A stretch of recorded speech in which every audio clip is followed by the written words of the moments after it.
쪽으로 한번 넘어갈게요. 예. 지난 추석 연휴에 이 국민의힘의 청년위에서 좀 문제가 좀 있었잖아요. 그 청년회 일부 구성원들이 소셜미디어에 올린 홍보물에 이 부적절한 표현이 등장했다. 그래서 징계를 받았는데 이와 관련해서 김종인 위원장하고 주호영 원내대표의 발언 잠시 들어보시겠습니다. 실수는 젊은이의 특권입니다. 실수가 없다면 발전도 없는 것입니다. 그래서 그것을 훈련된 정치인의 시각으로 볼 것은 아니지 않느냐. 그렇게 너그럽게 봐주시면 좋겠습니다. 그 청년위원회에 있는 사람들이 오히려 이 청년이 더 진취적이지 못해가지고서 옛날 사고에 사로잡혀 있기 때문에 뭐 그런 것이 당에 대해 별로 도움이 안 된다고 이렇게 본 거예요.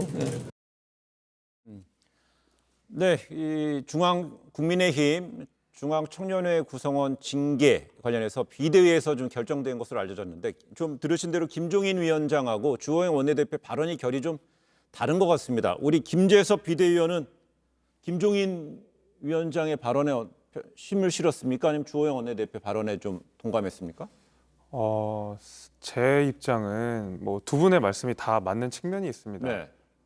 이번 사건을 일으키게 한 그 청년위원들이 사실 개인적으로도 제가 다 아는 분들이기도 하고 우리 당에서 좀 오랫동안 활동을 했던 분들이긴 한데 사실 뭔가 좀 잘해보겠다고 한 건데 이게 사건이 너무 커져다 보니까 네.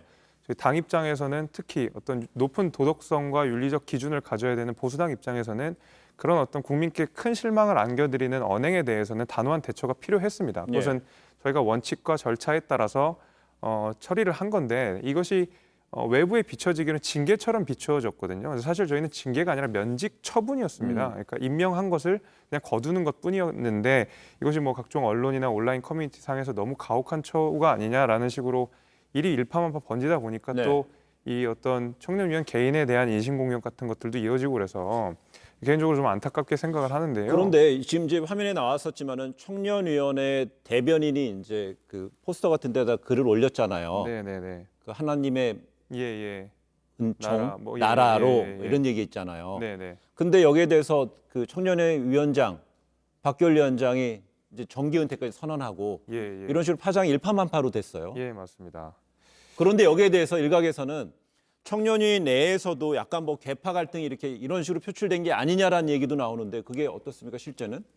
뭐 어느 조직이나 사실 어느 정도의 세력과 계파라는 것이 보여질 가능성이 좀 있는데 그렇게까지 비춰질 내용은 아닙니다. 네. 사실 그렇게까지 어떤 뭐 청년들 일부 세력이 뭐 갈라져 있다, 뭐 이들이 결등을 한다가 당 전체에 영향을 줄 그런 사건은 아닌데 다만 그 박결 위원장이 사퇴를 하게 된 것은 일이 너무 일파만파 번져지고 그것이 또 아까 말씀드린 대로 개인에 대한 공격으로 자꾸 이어지다 보니까 이걸 좀 멈춰달라는 메시지로서 자기가 정치를 하지 않고 물러날 테니 이제 이들에 대한 인신공격을 멈춰주십시오라는 메시지였고요.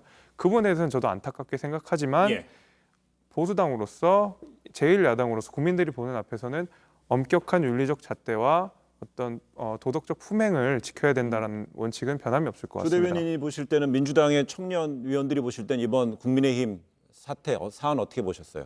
일단 저는 처음 카드뉴스를 봤을 때 되게 안타깝다라는 생각이 들었고 두 번째로는 되게 이게 우려된다라는 생각이 들었습니다. 일단 첫 번째는 뭐였냐면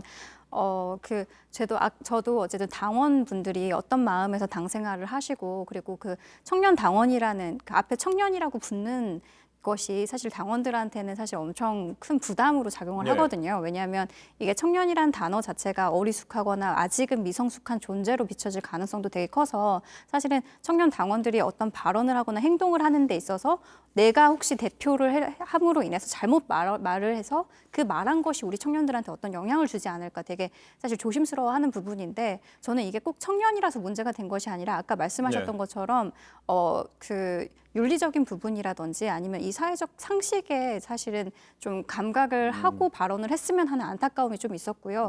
그리고 그 부분과 관련해서 좀 당내에서 어쨌든 자율적으로 움직이는 청년당이라 할지라도 그 부분에 대해서는 좀 같이 소통하고 토론을 할 수 있는 이야기를 그러니까 카드 뉴스를 내보내기 이전에 좀 한 번 정도 그것들을 검토해 볼 수 있는 장치가 좀 있었으면 어땠을까라는 좀 아쉬움이 좀 있었습니다. 그런데 보면은요, 이 지난 4.15 총선에서도 청년층 영입이 각 당별로 경쟁적으로 이루어졌었잖아요. 그러면서 불협화음이라든지 뭔가 논란 끝에 사퇴한 분도 있고요.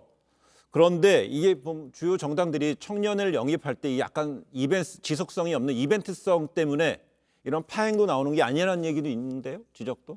저희도 이번에 이제 21대 총선을 네. 치르면서 인재 영입과 관련해서 뭐 다들 아시는 것처럼 많은 문제들이 있었습니다. 그리고 청년 당원들 역시도 그 부분에 대해서는 당 내에서 강력하게 문제 제기를 하기도 했었고요.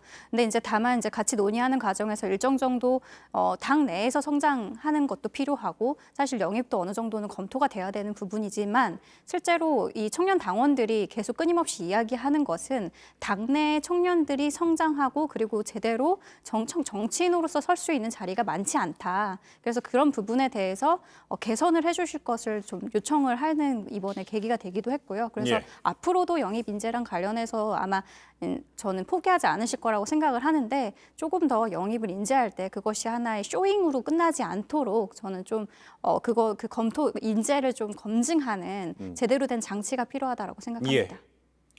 저 뭐 그 인재 양성을 위한 풀이 있어야 된다. 그 당내 그런 시스템이 있어야 되는데에 대해서는 뭐 100% 공감을 하고 말씀드린 대로 청년 정치가 지금 가장 문제를 겪고 있는 부분이 신선함과 성숙함을 동시에 요구하고 있다는 거거든요. 그러니까 사실 청년이라고 하면 우리들이 겪고 있는 어떤 시대적 감각, 우리들이 느끼고 있는 문화적 공감대 같은 것들이 있고 그것들을 적극적으로 또 표출해야 하는 것이 또 청년 정치인의 역할임에도 불구하고 그것과 동시에 기성정치인만큼의 성숙함까지 요구되다 보니까 그런 부분들이 좀 청년 정치인들한테는 좀 부담감으로 가져오는 것이 아닌가라고 생각이 들고 네, 알겠습니다. 네. 그래, 마지막으로 이제 시간이 별로 없습니다만은 서로 각 당 지도부에 이거는 좀 하지 맙시다. 이거는 꼭 합시다. 지도부에 한번 고하는 시간 한번 우리 조 대변인부터 한번 질문 드릴게요. 짧게 압축적으로. 저는 그 최고 의사결정을 할 수 있는 자리에 이번에 박성민 최고가 들어갔던 것처럼 예. 더 많이 그 젊은 청년 정치인들, 정치를 꿈꾸는 정당인들이 들어갈 수 있도록 자리를 좀 만들어 주실 것을 요청드리고요. 두 번째는 좀 지지해 주셨으면 좋겠습니다. 청년들과 관련해서 사실은 아까도 말씀드렸던 것처럼 부정적인 프레임이나 혹은 청년이 어리숙하다라고 보시는 부분들이 되게 많은데 믿고 맡겨주셔라 라고 말씀드리고 싶습니다. 당 지도부에 그렇게 얘기하는 거예요. 네.